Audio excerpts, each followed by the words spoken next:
समझते हैं और वही चाहते हैं। साहब, परेशानियाँ शहर को बहुत ज़्यादा हैं और तकलीफ़ें बहुत ज़्यादा हैं। हम आपसे वादा चाहेंगे कि हमारी सरकार यहाँ पे आएगी तो ये सब तकलीफ़ें जो हैं वो जल्द से जल्द दूर की जाएंगी और लोगों को जो है 2 वक्त का भरपूर खाना मिलेगा। खुशहाली साहब शहर से हमारे चली गई है, किसी के चेहरे पे मुस्कान नहीं है, सभी टेंशन में हैं, रोज़गार की तलाश में हैं और सभी के घर में हाहाकार मचा हुआ है। ऐसी इस शहर की हालत हो गई है। नलकों में पानी नहीं है, शहर में सफाई नहीं है और बेरोज़गारी बढ़ गई है, चोरियां बढ़ गई हैं। तो साहब, आज हम अपने साथियों से यह कहना चाहते हैं कि आपको सोचना है कि पिछले 5 सालों में हमें क्या मिला और पहले क्या मिला था। सिर्फ वीएन नहीं रखना, सिर्फ टेलीविज़न को सपोर्ट करना, सिर्फ टेलीविज़न पे बातें होती हैं, सिर्फ जुमलेबाजी होती है। आप देखेंगे जो भी सिर्फ टेलीविज़न पे बातें होगी, तो इस सब को बदलना है। आप लोगों ने बदलाव करके देखा, परिवर्तन संसार का नियम है। आप लोगों ने सभी ने बदलाव भी करके देखा, पर मैं आज आप सभी लोगों से निवेदन करती हूँ कि आप सभी मन में जा कर के बार बार विचार करें कि हमारा शहर पहले क्या था और अब क्या है। पहले हमें क्या मिलता था, अब हमें क्या मिला है। हमें इस अंधेरे से निकाल के रोशनी की तरफ आना है और अपना मत जो है, वोट है, वो हमारे उम्मीदवार बाबा जी पाटिल, जिन्होंने अपना इंट्रोडक्शन अभी दिया। समय बहुत कम है, समय की पाबंदी है, तो हम अपने वरिष्ठ जो हैं उनकी बातें जो हैं वो सुनना पसंद करेंगे। और लास्ट में मैं एक छोटा सा साहब मिसाल दूंगी जिसमें पूरा सब समझ जाएगा। एक प्रिंसिपल है स्कूल में, एक स्कूल है, वहाँ से फ़ोन आता है, हेलो, हाँ कौन, संगीता ताई? हाँ, ये इस पर संगीता बोल रही हूँ। अच्छा, आपके बच्चे ने हमारे स्कूल में एडमिशन लिया है? हाँ, मेरे बच्चे ने लिया है। तो आप क्या खुश हैं उससे? हाँ, मैं बहुत खुश हूँ एडमिशन लेके। अच्छा, आपने बच्चे के बुक्स लिए हैं? तो बोला नहीं लिए हैं। तो आपको हमारी कुछ शर्तें मंजूर करनी पड़ेगी, हम आपको पता बताएंगे, आपको वहाँ से बुक्स लेने पड़ेंगे। अच्छा, ठीक है। अच्छा, उसके बाद में आपके बच्चे के लिए आपने वैन वगैरह बुक किए, व्हीकल? तो नहीं, बोला मेरी तो अपनी गाड़ी है, मैं खुद छोड़ूंगी। अच्छा, आपकी अपनी गाड़ी है तो आप इतनी तकलीफ करेंगे? अच्छा, ठीक है, हम पेट्रोल पंप का नाम आपको बता देंगे, पेट्रोल सिर्फ आपको वहाँ से ही भराना है। अच्छा, आपके बच्चे के बाल काटे हैं? नहीं नहीं। तो बोला हमारे स्कूल का जो कायदा है ना, उस हिसाब से ही बाल काटने हैं और हमारा जो वो नाई है वो भी फिक्स है, एक ही है, आपको उसी से ही बाल कटवाने पड़ेंगे। सुनीता हैरान हो जाती है कि ये क्या माजरा है, पहले तो कभी बताया नहीं। अच्छा, ठीक है, आप अपने बच्चे के लिए बुक्स, यूनिफॉर्म, ये सब हमारे पते पे बताए हुए एड्रेस पे आपको लेने पड़ेंगे। तो सुनीता ताई बोलती है, कहीं बच्चा आप देने वाले हैं कि वो बच्चा हमारा रहेगा? हमारे बच्चे को पढ़ाना है कि आप देंगे वो बच्चा भी? तो हमारे देश की भी साथियों सोचिए तो यही हालत है। तानाशाही और हिटलर शाही, जो हम बोलेंगे, 2 जन बोलेंगे, वही मुल्क में होगा, देश में होगा। ऐसे देश नहीं चलता है साथियों। छोटा छोटा कारोबार नहीं चलता है तो देश चलना तो बहुत बड़ी बात है। तो साथियों, अंत में मैं ये सब कहूँगी कि बहुत हो गया, हो गई पीड़ पर्वत की पिघलनी चाहिए, इस हिमालय से कोई गंगा निकलनी चाहिए। सिर्फ हंगामा खड़ा करना हमारा मकसद नहीं है, सिर्फ हंगामा खड़ा करना हमारा मकसद नहीं है। हमारी कोशिश है सूरत भी बदलनी चाहिए। मेरे दिल में ना सही, तेरे दिल में सही, अगर आग कहीं भी है तो वो जलनी चाहिए, जलनी चाहिए। साथियों, आने वाले 29 तारीख को ज़्यादा से ज़्यादा मत हम अपने दे करके हमारे उम्मीदवार बाबा जी पाटिल हैं, उनको विजयी बनाएंगे और उल्लासनगर से भारी बहुमतों से उनको विजयी बनाएंगे। अशा प्रकारच्या हातात हात घालून त्या ठिकाणी व्यासपीठावर 2 जण आले। आता त्या उद्धवजी ठाकरे पक्षप्रमुखाला काय माहिती आहे, मोदी साहेबांचा कालखंड संपलाय, हे काम चलाऊ सरकारचा पंतप्रधान आहे। There is no power with him, he can't take any decision. ज्यावेळेला त्याच्याकडे शक्ती होती त्याला तुझ्याकडे दुर्लक्ष केलं, तुला अजिबात 5 पैशाची किंमत दिली नाही। आणि आता स्पेंड वॉश म्हणजे त्या कापराच्या गोरीतलं कापूर संपल्यानंतर आता तुझा सन्मान मोदी साहेब हात धरून करतायत, समजून घ्या। आणि एकूण सगळ्या केंद्र सरकार प्रकारच्या घोटाळ्यांच्या ना यांच्या घोटाळ्यांच्या मिलीजुली सगळी बघत जनतेला फसवते. आणि म्हणूनही माझं म्हणणं आहे की मी पवार साहेबांना तेच सांगतो की ही लढाई कल्याण मतदारसंघ किंवा ठाणे मतदारसंघामध्ये कासव आणि सशाची लढाई आहे. युतीचे उमेदवार हे दोन्ही शिवसेनेचेच उमेदवार आहेत. जरी त्याची युती असली तरी कल्याण ठाण्यामध्ये ते सशाच्या रूपात आहेत. आणि आमचा बाबाजी पाटील आणि आनंद परांजपे हे कासवाच्या रूपात आहेत. हे ससे रात्री झोपतील आणि बाबाजी पाटीलचा कासव आणि आनंद परांजपेचा कासव हा हळूहळू गतीनं अंतिम टप्प्यामध्ये 23 तारखेला यांची मुसंडी पुढे जाईल आणि हे दोघे जण निवडून येतील. मगाशी बाबाजी पाटलांनी सांगताना बाबाजी पाटील हा ग्रामीण भागातला कष्ट करणारा लोकांशी समरस होणारा आहे. नगरसेवक असताना जिल्ह्याचा बँकेचा अध्यक्ष असताना 36,000 बचत गटांची तरी त्यांनी एकूण ऑर्गनायझेशन केलं. 36,000 बचत गटांना त्यांनी कर्ज दिलं जिल्ह्यामध्ये. आणि अशा ह्या बाबाजीला साधारणपणे कलवा मोरामधून 50,000 लीड मिळेल. ज्या कल्याण ग्रामीण मधला बाबाजी तिथला रहिवासी आहे त्या ठिकाणी 10-12 हजाराचा लीड मिळेल. उल्हासनगरच्या लाटेमध्ये भाभी इथे निवडून आलेले आहेत. गणपत गायकवाड त्यांचा सहयोगी सदस्य आहे भाजपचा. तो काय शिवसेनेचा काय पुरस्कारता नाही. आणि त्या ठिकाणी गणपत गायकवाडची भूमिका अशाच प्रकारची डोलांमे राहणार आहे.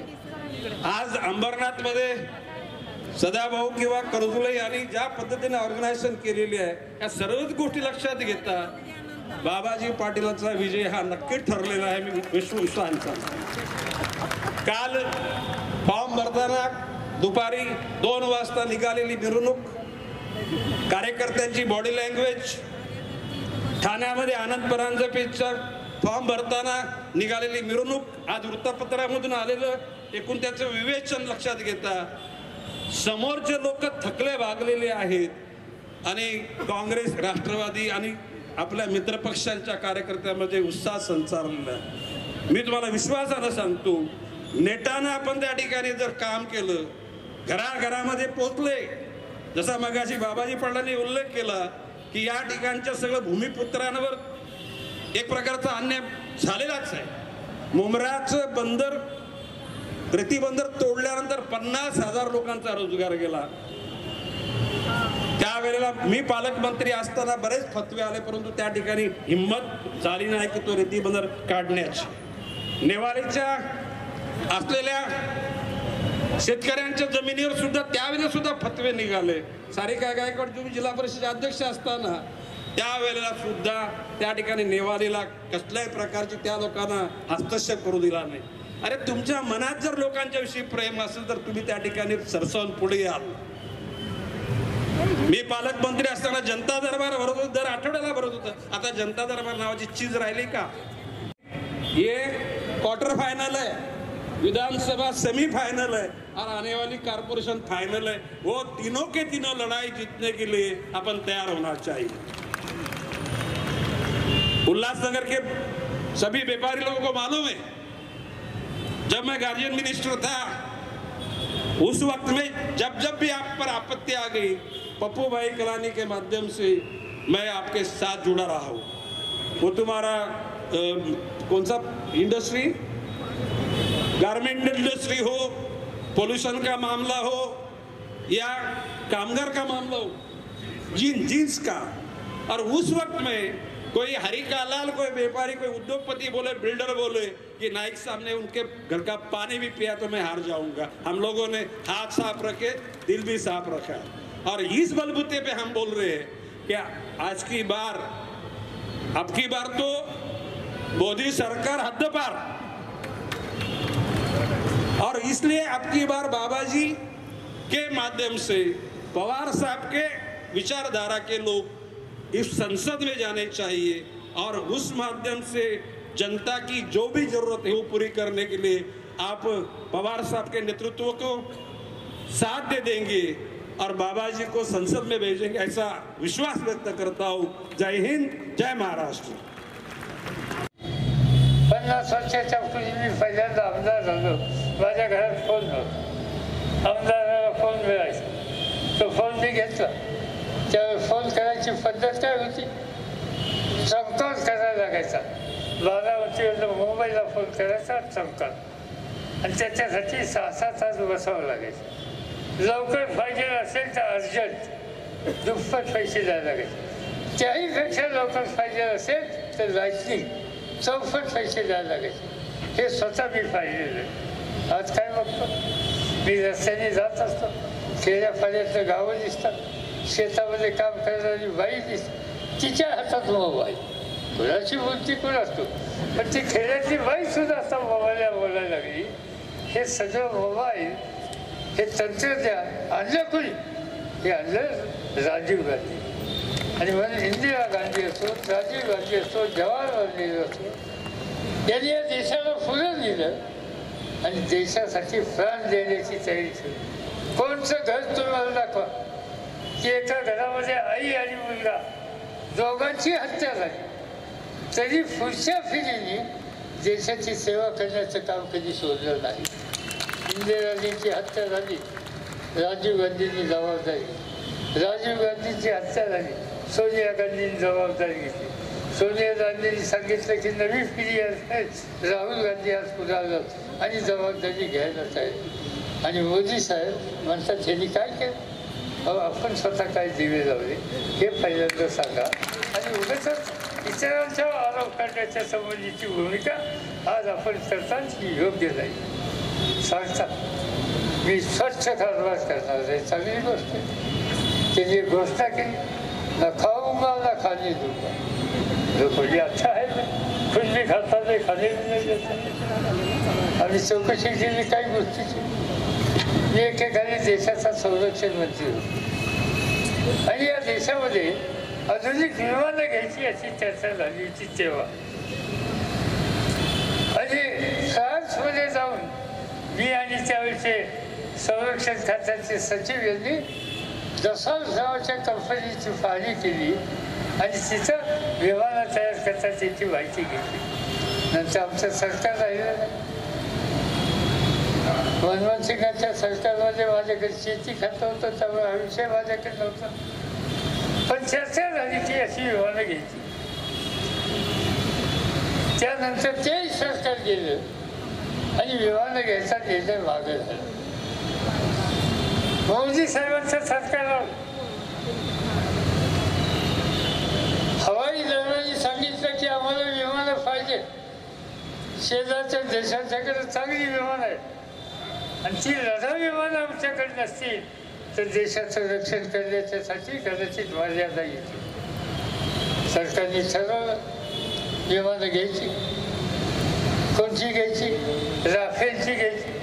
कुठं म्हणतात? फ्रान्समध्ये म्हणतात. तिथे लोक गेले आपल्या सरकारचे, विमानाची किंमत मागितली. त्यांनी लेखी कळवलं एका विमानाची किंमत 350 कोटी. परत आले, सरकारने 1-1.5 वर्ष लावलं, निर्णय घेतला नाही. पुन्हा विचारलं ठीक आहे विमानाची किंमत पुन्हा एकदा कळवा. त्यांनी सांगितलं होतं की 1.5 वर्षाच्या पूर्वी 350 कोटी होती, आता 750 कोटी. म्हणजे 350 750 झाले कसे? त्या चर्चेमध्ये आणखी 2 वर्ष गेली आणि आता राफेलने आणि रिलायन्सने कळवलं विमानाची किंमत आता 1650 कोटी. सरकारचा निकाल होता पूर्वीचा. आणि काही विमानं घेऊ आणि बाकीची सगळी विमानं भारतात आम्ही तयार करू, आम्हाला परकीय चलन घालवायचं. ज्या वेळेला देशाचे संरक्षण मंत्री यशवंतराव चव्हाण होते त्यावेळी विमान तयार करण्याचे 3 कारखाने देशात काढले. एक नाशिकच्या जवळ मीगला ओझर, दुसरा कारखाना लखनौला आणि तिसरा बंगलोरला. त्या ठिकाणी विमानं तयार करतात. अलीकडे त्या ठिकाणी विमानं करणं बंद झालं. कारखाने तसेच आहेत, कामगार बसून आहेत. चर्चा झाली की राफेल घ्यायचं असेल तर काही विमानं आपण त्यांच्याकडून घेऊ आणि बाकीचं विमानाचं तंत्रज्ञान आणि निर्मिती ही या भिक्षा कारखान्यामध्ये करू, आपल्या लोकांना काम मिळेल, सरकारच्या बाकीचे ते काम करेल. पण नाही झालं. त्या कंपनीने सांगितलं की विमान आम्ही तुम्हाला घेऊ, तुम्हाला विमानं बनवायची असतील तर आमचा भागीदार आहे Reliance Defence company, Anil Ambani यांची कंपनी, आणि त्यांच्याशी आम्ही व्यवहार करणार. अनिल अंबानींनी विमान कधी केलं का? त्यांना याचं काही ज्ञान आहे का? कारखाना आहे का? नाही. म्हणजे त्यांनी जमीन घेतली, आत्ताची जमीन घेतली, भूमिपूजन केलं, अजून इमारतीची वीज सुद्धा तिथे टाकली आहे, पाया सुद्धा काढलं नाही, आणि त्या ठिकाणी आम्ही कारखाना काढणार नाही. आणि विमानं बनवणार कशासाठी? देशाच्या रक्षणासाठी. अनिल अंबानीच्या कंपनीने. भाभी जी, आज की सभा कैसी रही आपकी और उसमें मुख्य उद्देश्य क्या था? आज की सभा तो मुझे लगता है बहुत ही बढ़िया रही. जो आमदार के चुनाव में बड़े साहब आए थे, मेरे ख्याल से उससे भी ज़्यादा लोग उनको सुनने आए. तो इससे महसूस होता है, ज़ाहिर होता है कि जनता कितनी परेशान है, कितनी बेहाल है, और जनता हमारे राष्ट्रीय अध्यक्ष उनसे क्या उम्मीद करती है. बहुत बढ़िया. आप उल्लासनगर में राष्ट्रवादी पार्टी की तरफ से बाबा जी पाटिल जो एक नया चेहरा है और हाल ही में थाना महानगर पालिका के नगर सेवक है, उन्हें इतनी बड़ी जवाबदारी गई है, आपको क्या लगता है शहर की जनता उन्हें पसंद करेगी? बिल्कुल 100%. देखिए, शहर की जनता जो है वो काम देखती है. काम किसने क्या किया, जो पहले उन्होंने चुन के दिया उनका भी काम कंपैरिजन तो होगी ना. जो अभी सिटिंग हमारे जो एमपी हैं उन्होंने हमारे शहर के लिए क्या काम किया, जनता वो तो देखेगी. हमारा औद्योगिक शहर है, हमारा व्यापार ख़त्म हो गया है, उद्योग ख़त्म हो गया है. और आपको बताते हुए मुझे ये दुख हो रहा है कि दोनों मंत्री जो उस उद्योग के हैं, उद्योग मिनिस्टर और पर्यावरण मंत्री, वो दोनों शिवसेना के हैं. उसके बावजूद भी आज हमारे जो कितनी जनता सड़क पे है, कितनी बेरोज़गार है, कितने कारखाने, हमारी अंतर आत्मा दुखी होती है, हमारी आत्मा रोती है, क्योंकि ये शहर जो है हमारा, हम यहाँ पैदा हुए हैं और हम इस धरती से जुड़े हुए हैं. और इन जो हमारे उम्मीदवार हैं उन्होंने क्या किया, इतना तक जो उनके हाथ में था वो कर नहीं सके. एक झूलेलाल गाड़ी का नाम रखाने का काम बोला था हमारी जनता ने, वो नहीं कर सके. हमारे सिंधी लोग, जनता तो नाराज़ है, उद्योगपति जो हैं वो भी नाराज़ हैं, पर हमारे सिंधी जो समुदाय है यहाँ का, उल्लासनगर सिंधियों का एक बेस है. बोलते हैं कि पूरे हिंदुस्तान में सबसे ज़्यादा सिंधी यहाँ पे है. और पार्टी को अलग रखते हुए सभी सिंधियों की आस्था है हमारे लाल कृष्ण आडवाणी जी. मैं आपको बताऊं कि मुझे दूसरे शहरों से जहाँ से भी न्योता आता है, हमारे सिंधी उम्मीदवार खड़े हैं तो हम वहाँ जाते हैं उनके प्रचार के लिए. और लाल कृष्ण आडवाणी भले बीजेपी के नेता हों, पर वो हमारे सिंधियों की शान है. और आज एक ही हमारा जो पार्लियामेंट मेंबर वहाँ था और उसको बहुत ही बड़ी बेदर्दी से वहाँ से कैसे निकाला गया, तो आज सिंधियों के मन में ये बहुत दुख है और बहुत ये सिंधियों को परेशान करती है तकलीफ़. और मैं तो ऐसे भी उम्मीद करूँगी सरकार से कि आने वाली सरकार जो आएगी वो सिंधियों को एक अपना जो संसद जो है वहाँ पे नॉमिनेट करना उनके लिए बहुत ज़रूरी है. सिंधियों के वोट, हमारे करोड़ों वोट हैं, सिंधी जगह जगह फैले हुए हैं और हर जगह वोट करते हैं, पर सिंधियों को दिया क्या है. एक लाल कृष्ण आडवाणी हमारे एक सामने आदर्श थे हमारे सिंधियों के, उन्हें भी बड़ी बेदर्दी से निकाला गया. तो ये दुख भी हमारे सिंधियों को है. और हमारे सिंधियों ने ये सोचा है कि सिंधी उम्मीदवार को आने वाले लोकसभा के चुनाव में उल्लासनगर से सिंधी उम्मीदवार को ही चुन के देंगे और भारी मतों से जिताएंगे. धन्यवाद.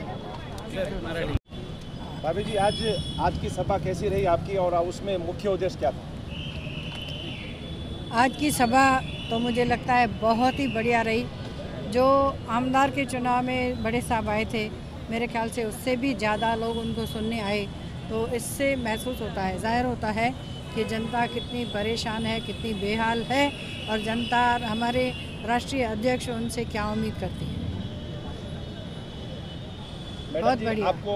आप उल्लासनगर में राष्ट्रवादी पार्टी की तरफ से बाबा जी पाटिल जो एक नया चेहरा है और हाल ही में थाना महानगर पालिका के नगर सेवक है, उन्हें इतनी बड़ी जवाबदारी गई है, आपको क्या लगता है शहर की जनता उन्हें पसंद करेगी? बिल्कुल 100%. देखिए, शहर की जनता जो है वो काम देखती है. काम किसने क्या किया, जो पहले उन्होंने चुन के दिया उनका भी काम कंपैरिजन तो होगी ना. जो अभी सिटिंग हमारे जो एमपी हैं उन्होंने हमारे शहर के लिए क्या काम किया, जनता वो तो देखेगी। हमारा औद्योगिक शहर है, हमारा व्यापार ख़त्म हो गया है, उद्योग ख़त्म हो गया है। और आपको बताते हुए मुझे ये दुख हो रहा है कि दोनों मंत्री जो उस उद्योग के हैं, उद्योग मिनिस्टर और पर्यावरण मंत्री, वो दोनों शिवसेना के हैं। उसके बावजूद भी आज हमारे जो कितनी जनता सड़क पे है, कितनी बेरोज़गार है, कितने कारखाने, हमारी अंतर आत्मा दुखी होती है, हमारी आत्मा रोती है, क्योंकि ये शहर जो है हमारा, हम यहाँ पैदा हुए हैं और हम इस धरती से जुड़े हुए हैं। और इन जो हमारे उम्मीदवार हैं उन्होंने क्या किया, इतना तक जो उनके हाथ में था वो कर नहीं सके। एक झूलेलाल गाड़ी का नाम रखाने का काम बोला था हमारी जनता ने, वो नहीं कर सके। हमारे सिंधी लोग, जनता तो नाराज़ है, उद्योगपति जो है वो भी नाराज़ है, पर हमारे सिंधी जो समुदाय है यहाँ का, उल्लासनगर सिंधियों का एक बेस है। बोलते हैं कि पूरे हिंदुस्तान में सबसे ज़्यादा सिंधी यहाँ पे है। और पार्टी को अलग रखते हुए सभी सिंधियों की आस्था है हमारे लाल कृष्ण आडवाणी जी। मैं आपको बताऊं कि मुझे दूसरे शहरों से जहाँ से भी न्योता आता है, हमारे सिंधी उम्मीदवार खड़े हैं तो हम वहाँ जाते हैं उनके प्रचार के लिए।